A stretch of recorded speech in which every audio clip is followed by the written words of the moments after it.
नमस्कार दोस्तों, आप सब कैसे हैं? आई होप आप सब अच्छे होंगे और मन लगा के पढ़ाई भी कर रहे होंगे। दोस्तों, आज का जो हमारा टॉपिक है वही है रीतिकाल की पंक्तियाँ। रीतिकाल की पंक्तियाँ दोस्तों समझ में नहीं आती कि किसकी है, इसीलिए हम क्या कर रहे हैं, पहले रीतिकाल की पंक्तियों को ट्रिक के माध्यम से याद कर रहे हैं। सबसे बड़ी जो समस्या होती है हिंदी वालों के साथ, पंक्तियाँ याद नहीं होती हैं। तो हम क्या कर रहे हैं, पंक्तियों को याद कर रहे हैं। और हाँ, अगर चैनल पर नए हैं तो चैनल को सब्सक्राइब जरूर कर लीजिएगा, लाइक कर दीजिएगा, शेयर कर दीजिएगा। यहाँ पर हम बड़े मज़ेदार तरीके से पढ़ते हैं और क्लास में ही चीज़ों को याद करते हैं। तो आइए हम देखते हैं क्या है रीतिकालीन पंक्तियाँ। और आज हम जो है मतिराम की पंक्तियों को याद करेंगे। इसके पहले हमने चिंतामणि की पंक्तियों को याद किया है। आज हम मतिराम की पंक्तियाँ भी बहुत पूछी गई हैं।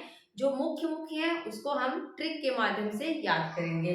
सबसे पहले जान लो कि मतिराम का जन्म कब होता है। 1617 ईस्वी। 1617 याद कर लो, क्या है 1617 में जन्म होता है मतिराम का। और ये जो है किसके, चिंतामणि त्रिपाठी के क्या है, सहोदर हैं। हमने कल बताया था त्रिपाठी बंधु में अगर पूछा जाए कौन कौन आते हैं तो मतिराम, भूषण, जटाशंकर और चिंतामणि त्रिपाठी। और अगर पूछता है कि जो मिश्र बंधु है, मिश्र बंधुओं में कौन कौन है तो श्याम है, सुखदेव है और बिहारी है। कौन है, श्याम, सुखदेव और बिहारी। तो इस तरह से आप लोग याद, कृष्ण बिहारी है ना। तो श्याम सुखदेव और गणेश बिहारी है क्या, एग्जैक्ट याद नहीं आ रहा है। तो आइए हम क्या करेंगे, मतिराम की पंक्तियों को और इनकी रचनाएं भी पूछी जाती हैं तो देख लो फटाफट। क्या है, फूल मंजरी। इनकी जो प्रमुख रचना है अ, गणेश श्याम सुखदेव, सॉरी अभी याद आ गया, गणेश श्याम सुखदेव। दोस्तों होता है, इतनी सारी चीजें दिमाग में रहती हैं कि थोड़ा बहुत कंफ्यूजन होना लाजमी है। तो क्या है यहाँ पे इनकी रचना है, फूल मंजरी है, रसराज। रसराज जो इनकी रचना है ये स्वतंत्र रचना है। ये कैसी है, स्वतंत्र, मतलब ये किसी भी राजा के आश्रय में रहकर नहीं लिखी गई थी। कौन सी, रसराज। पूछ सकता है कि मतिराम की ऐसी कौन सी रचना है जो किसी भी राजा के आश्रय में नहीं लिखी गई थी, तो वो कौन सी है, रसराज है।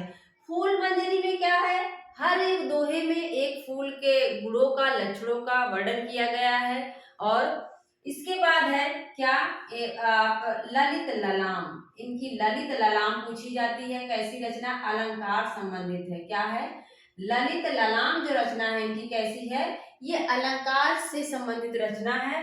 और इन्होंने बहुत सारी रचनाएं की हैं। ललित ललाम हो गई, सतसई, वृत्त कौमुदी, अलंकार पंचाशिका। वृत्त कौमुदी याद कर लीजिए, पूछ सकता है वृत्त कौमुदी। तो वृत्त कौमुदी मैंने आपको बताया है, जहां पे आपको वृत्त दिख जाए, पिंगल शब्द दिख जाए, वो कैसा होता है, वो छंद से संबंधित होता है। छंद शास्त्र के जो प्रणेता हैं वो कौन है, पिंगल है। तो जहां पे आपको पिंगल दिख जाए, वृत्त दिख जाए, तो वो क्या होता है, वो छंद होता है। क्या, वो छंद से संबंधित रचना होती है। इसके बाद जो है, एक मिनट आप लोग जाओ बेटा, आप जाओ, जाओ जाओ, हाँ जाओ देखिए।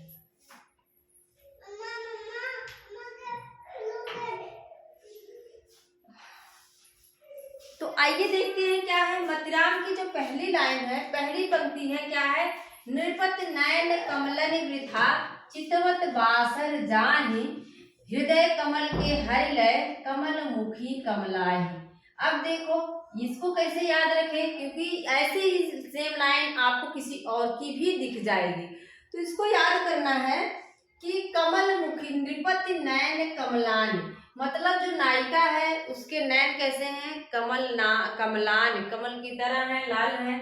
और मतिराम, इसको मैंने याद किया, मतिराम मतलब मति, मति मतलब स्त्री, मति मतलब क्या हो गया, स्त्री। जब कोई पत्नी आती है, मति आती है घर में, तो क्या होता है, कैसी लगती है, कमल मुखी कमलानी, मतलब उसका मुख कैसा लगता है, कमल की तरह लगता है, कमल मुखी। जो कोई भी दुल्हन घर में आती है, जाहिर सी बात है, चाहे जैसी भी हो, लेकिन जब उसकी शादी होती है तो एक अलग ही रौनक आ जाती है फेस पे, एक अलग ही निखार होता है। वहीं से हमने याद कर लिया कि जो मति होती है क्या है, कमल मुखी कमलानी, क्या है, कमल मुखी, उसका मुख कैसा है, कमल की तरह खिला हुआ है। तो इस तरह से आप याद कर सकते हैं, नृपति नयन कमलान, उसके नयन भी कमल की तरह अच्छे लगते हैं।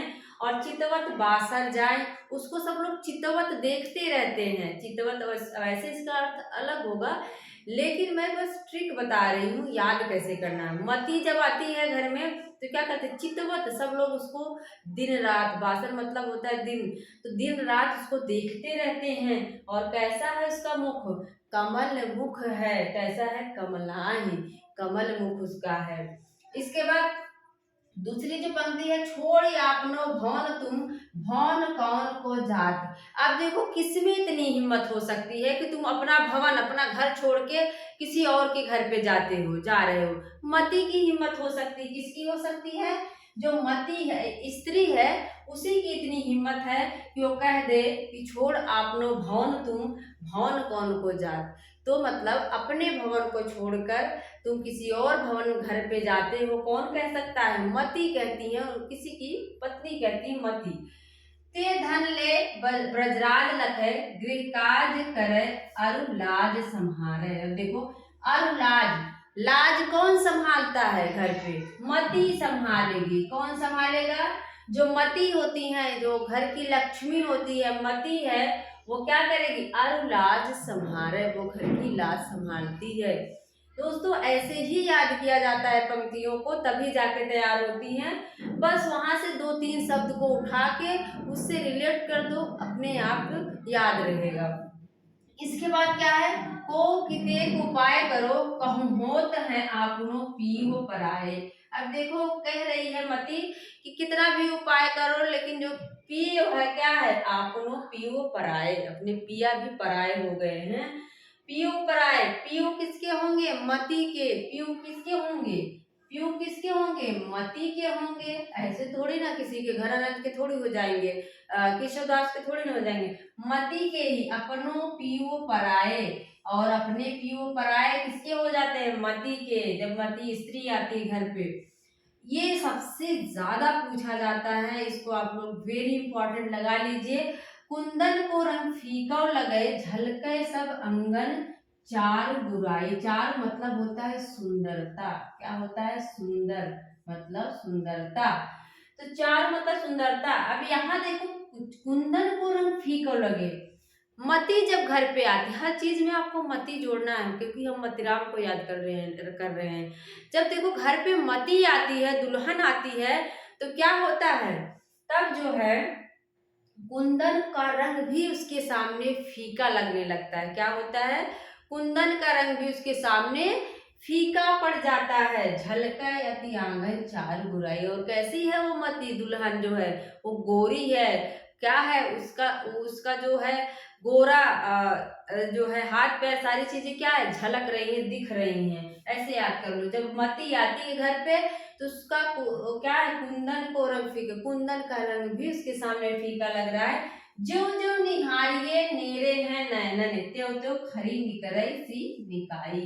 आप देखो, ज्यो ज्यो उसको निहार, किसको निहारोगे, मती को निहारते हो। दुल्हन देखने जाते हैं सब लोग, क्या करेंगे, उसको ऐसे देखते हैं, निहारते हैं, क्या क्या खूबियां हैं। तो त्यों त्यों खरी निकरई सी निकाई, जितना बार उसको देखते हैं मती को, क्या करती उतनी बार वो निकाई मतलब अच्छाई उसकी दिखाई देती है, उतनी बार वो सुंदर लगती है। तो कुंदन का रंग फीका किसके सामने लगेगा, मती का लगता है। और जो जो निहारेंगे, निहारते किसके हैं, किसको है, मती को निहारते हैं, और फिर उसकी निकाई पता चलती है। छठवां है, क्यों इन आँखिन सो निहसंग, ये बहुत पूछा जाता है। हुई है मोहन को तन पानी पीजे। अब देखो, पानी पीजे, पानी कौन पिलाता है, जब घर पे जाते हो, किसी के भी घर पे जाओ, तो पानी कौन ला के देता है, मती ला के देती है। स्त्रियां कहेंगे पानी लाओ भैया, पिलाओ, पानी दो, एक लोटा पानी लाओ। तो पानी पीजे मतलब पानी कौन पिलाता है, यहाँ पे मती पिलाती है। कौन पिलाता है, मती, स्त्रियां पिलाती हैं पानी ना। तो पानी पीजे वाली अगर लाइन पूछ ले तो याद आ जाना चाहिए, पानी कौन पिलाता है? मती पिलाती है, स्त्रियां पिलाती है, तो मतीराम की है। केल के रात अघाने नहीं, दिन ही में लला पुनि घात लगाए। इसको सभी को याद रहना चाहिए कि रात भर प्रेम किए लेकिन क्या है, अघाने नहीं मतलब मन नहीं भरा।